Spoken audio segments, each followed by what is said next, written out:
इनको 1 साल हो गया, 2 साल हो गया, उनका प्रश्न ये रहता कि अभी तक वो अनुभव चाहते। 1 साल 2 साल हम कह रहे 1 मिनट में अनुभव हो जाए, लेकिन तुम्हारी स्थिति तो बने।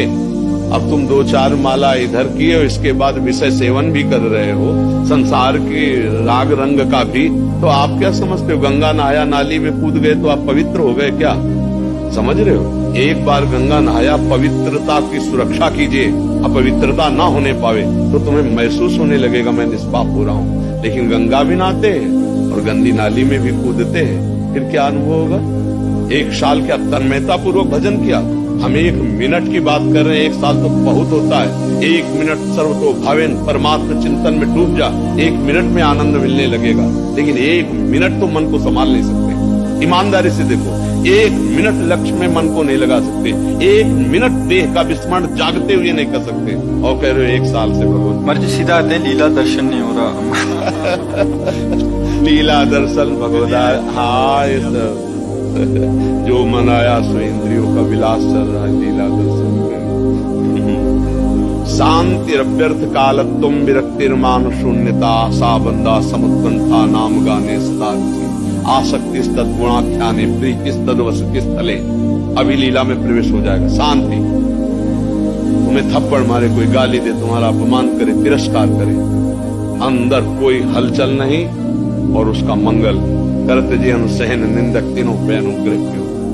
भगवान करुणा में तुम्हारी को सद्बुद्धि दे, तुम स्वस्थ रहो, कभी तुम्हारा मंगल न हो। लीला दर्शन के लिए योग्यता शांति, बिल्कुल किसी भी तरह की कोई हलचल नहीं। जैसे अपनी जबान से, जबान जो है दांतों से कट गई, किसको हम साफ दें, किसको हम पीटे? ऐसे ही जब कोई हमें पीटे, हमें गाली दे, हमें अपमान करे, हमारे अंदर ऐसे ही निर्दोष दृष्टि बनी रहे, वो पहला लक्षण शांति। अव्यर्थ कालत्वम, 1 सेकंड भी कभी अपने इष्ट गुरु से विमुख नहीं, हर समय तैल धारावत भगवत चिंतन चल रहा है। अव्यर्थ कालत्वम विरक्ति, संपूर्ण भोगों से वैराग्य। वैराग्य भोगों की उपस्थिति में भी भोगों की इच्छा ना होना, उसे वैराग्य कहते हैं। भोगों की इच्छा होना पर भोगों का त्याग करना परमार्थ के लिए, उसे त्याग कहते हैं। भोग ही नहीं है, भगवत स्वरूप है ये उपरति।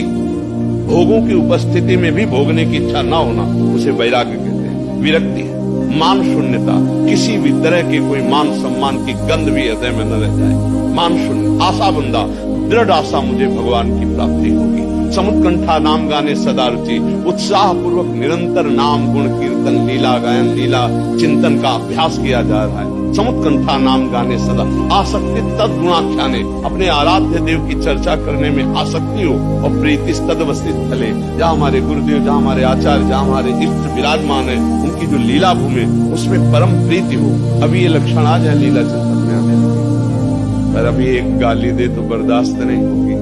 थोड़ा सा भी हानि हो जाए, अनुकूलता को भगवत कृपा मानने वाले, प्रतिकूलता को भगवान के प्रति नास्तिकता का भाव लाने वाले, ये लीला प्रवेश, ये अनुभव ऐसे तो होता तो बड़े बड़े महात्मा जन जो आजीवन भगवत आराधना करते हैं, तो साल 6 महीना में सब हो जाता। ऐसा नहीं हो सकता, हम कह रहे 1 मिनट में हो सकता है, पर वो तन्मयता तो आवे। जन्म जन्मांतरों से बिगड़ेल मन जो विषयों में जा रहा है, उसको समेट पाओ, 1 जन्म में भगवत प्राप्ति कर लो, बहुत बड़ी बात है। उसको समेट तो लो। अगर कहा जाए कि जिससे गुरु जी ने 6 महीने में कर ली, तो पूर्व में कौन सी साधना की आपको पता है? कितना समेट चुके आपको पता है? प्रहलाद जी कितना कृपा पात्र समेट चुके पता है? तो हम किसी की अवस्था या वर्ष में नहीं देखते, स्थिति देखते हैं। आप कितना समेट गए, आप कितना अपने स्वरूप में आ गए, कितना देह भाव से रहित है, तभी तो इसका लाभ होता है। यहाँ सब कुछ देह के अंतर्गत हो रहा है, और बिना देहातीत हुई स्थिति नहीं आती, चाहे ज्ञान में हो और चाहे प्रेम में। प्रेम में 5 भूले देह सुधि, छठे भावना रास की, तब पावे रसरीत स्वामी श्री हरदास की। पूरे शरीर का बिल्कुल यंत्र, जैसे कार अलग हो आप अलग, ऐसा अनुभव होता है। ये शरीर केवल यात्रा के लिए, भगवत प्राप्ति के लिए, ये मैं शरीर नहीं हूं। पक्का जागृत स्वप्न सुषुप्ति मेरी क्रियाएं नहीं है, पक्का।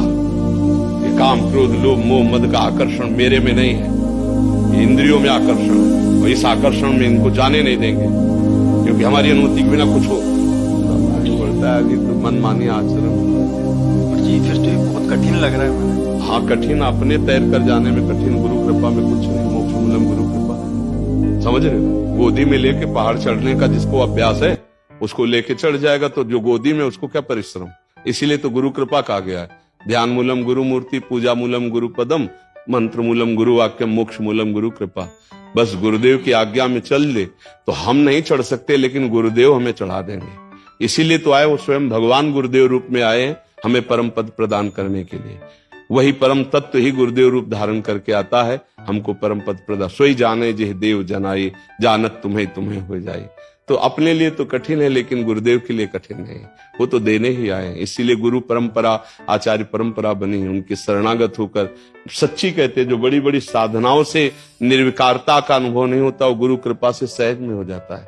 गुरु कृपा ही केवलम, उनकी कृपा कटाक्ष से निर्विकार स्थिति आने लगती है। गुरु साक्षात पर ब्रह्म, पर ऐसा भाव बिरले की होता। गुरु तो लाखों बनाए, लेकिन गुरु की मानने वाले कोई बिरले होंगे। गुरु को मानने वाले लाखों मिलेंगे, लेकिन गुरु की मानने वाले, गुरु के वचन मानने वाले तो कोई बिरले होंगे। समझ पाए? तो गुरु के अंग संग रहने से ही कृपा अनुभव आती है, जैसे कोई नहीं, गुरु के वचन का पालन करने से। अंग संग सेवी होने पर भी अगर आज्ञा का पालन नहीं करता तो बिल्कुल वो, उसको ना ब्रह्म बोध होगा ना भगवत प्रेम होगा। और गुरु की आज्ञा है कि लाखों कोस दूर रहो और हमारी आज्ञा पे चलो, वो वही हो जाएगा। अगर अंग सेवी है और आज्ञा का पालन करता है तो क्या कहना है। वो अंग सेवी है और आज्ञा का पालन नहीं करता है तो निश्चित समझो वो प्रॉपर्टी का अधिकारी बन सकता है, लेकिन अंदर की गुरु की संपत्ति का नहीं। वो तभी अधिकारी होगा जब गुरु के वचनों के अनुसार चलेगा। लेकिन गुरु की आंतरिक संपत्ति का अधिकारी लूट ले जाएगा दूसरा, जो उनकी आज्ञा पे चल रहा है, उनको अपना परब्रह्म मानता है। वो कहीं भी हो, गृहस्थ हो, विरक्त हो, कहीं भी हो, वो बाजी मार देगा। वो नजदीक लेते रहते हुए भी नहीं ले पाएगा और दूर रहते हुए ले जाएगा। क्योंकि गुरु के वचनों का पालन करना ही सबसे बड़ी सेवा है। आज्ञा समन सुसाहिब सेवा। जो गुरु की आज्ञा का पालन करता है वही सेवक है। जो गुरु के शरीर की सेवा करता है, आज्ञा का उल्लंघन करता है, वो अनाधिकारी है। वो गुरु की वस्तु को प्राप्त नहीं कर सकता। गुरु की अंग सेवा उनकी इच्छा के अनुसार हो रही, उनकी आज्ञा का पालन हो रहा है तो सजयति सजयति, वो संपूर्ण त्रिभुवन पर विजय प्राप्त कर लेगा। तो गुरु की अंग सेवा नहीं है, लाखों शिष्य होते हैं तो नहीं है, लेकिन उनकी आज्ञा का पालन है तो वही वस्तु उसको प्राप्त हो जाएगी। अच्छा, अपने सारे दैनिक कार्यों को करते हुए, गृहस्थी के सारे कार्य करते हुए गुरु आज्ञा में चल रहा है तो गुरु कृपा पात्र को बोध हो जाएगा। अच्छा, गुरु के शरीर की सेवा प्रधान जो सिद्ध महापुरुष होते हैं, शरीर त्यागी होते हैं, शरीर की सेवा का उनका प्रधान महत्व नहीं। उनका है कि तुम अपने स्वरूप को जानो, तुम भगवत प्रेम को प्राप्त हो, तो उनकी बात मान लो। बात नहीं मानते और तुम उनकी लंगोटी धो दे या चला धो दिया, उनकी बात बिल्कुल नहीं मानते, अवहेलना करते हो, उनके विपरीत चलते हो, वो गुरु कभी प्रसन्न नहीं हो सकते। जो सच्चे मार्ग के पथिक है कभी नहीं प्रसन्न हो सकते। अगर शरीर सेवा कर रहे हो तो उनकी आज्ञा का पालन करो। इसलिए पाया जाता है कई ऐसे चरित्र आते हैं महापुरुषों के कि उनकी सेवा में रहे और उन्हीं को जहर दे दिया। तो वो प्रॉपर्टी दृश्य में है इसलिए सेवा में हो, संपत्ति दृश्य में है इसलिए सेवा में हो। गुरु की आंतरिक संपत्ति पर तो नजर आज्ञा पालन करने वाला कर पाता है। तो इसलिए प्रधान बात है, आवश्यक है गुरु जी की चरण सेवा। सेवा का अंग है गुरु जी के वस्त्र धोना, गुरु जी के जूठे पात्र। जी सब शिष्यों का ऐसा भाव रहता है कि ये सब करें, मतलब अपने गुरुदेव के चरण। हाँ, भाव तो सबका रहेगा, लेकिन खास बात है गुरु की आज्ञा पालन करना।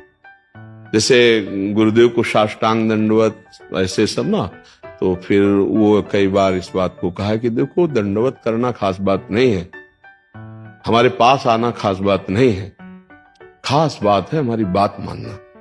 जो हम कह रहे हैं वैसे चलो, बस ठीक। कोई भी सच्चा भगवत प्राप्त महात्मा कभी भी अपनी आज्ञा का उल्लंघन बर्दाश्त नहीं कर सकता, और उनकी आज्ञा भगवत प्राप्ति के लिए ही होती है, धर्मशास्त्र सम्मत होती है। शास्त्र आज्ञा का उल्लंघन, गुरु आज्ञा का उल्लंघन तो कोई भी गुरुदेव प्रसन्न नहीं हो सकते।